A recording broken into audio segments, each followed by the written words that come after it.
you mentioned Syria. We've seen the nature of the Russian military and the Russian military in Syria targeting civilians, leveling entire neighborhoods. Do you think Vladimir Putin would have been able to do what he's doing in Ukraine if the international community had stopped the massacres in Syria?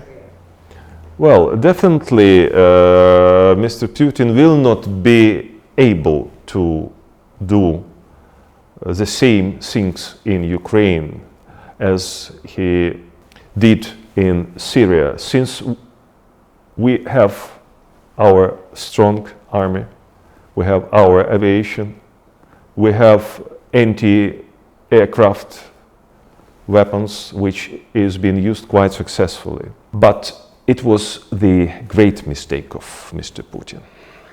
Planning his aggression against Ukraine, he was of the opinion that the Ukrainians will be happy to see them. We've seen troubling videos of people that aren't white trying to escape, fleeing the country and being stopped either by Ukrainian security forces at the train stations or on the border with Poland. What is the government doing?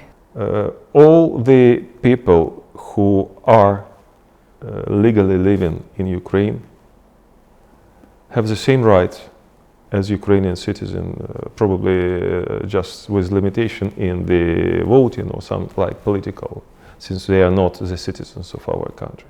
But the general rules are the same for them. We are treating all the people with absolutely equal attitude. We do not create any preferences for any nation. What part do you feel social media is playing in portraying the conflict? Well, this is very good and very well targeted question. Social media have two sides I would like, the positive and the sides of evil.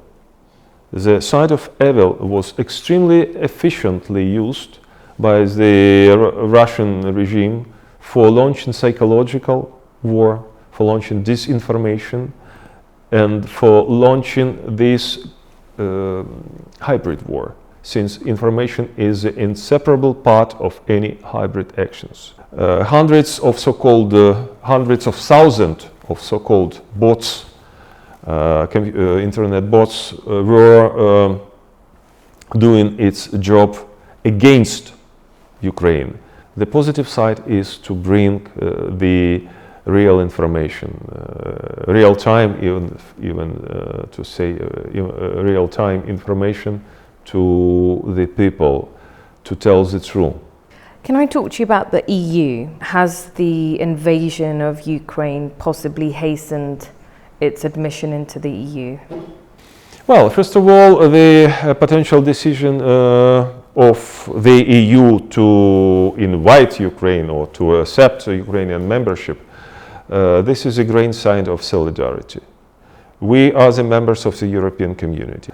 We also have no doubts that the EU membership will be extremely positive for the Ukrainian economy, since the last barriers for the trade will be removed, and we will enjoy all the freedoms for the goods, for services, for the people's movement, for the labor forces. So this is quite extremely important and actually non-controversial, since we have the consensus of the Ukrainian nation regarding the membership in the EU.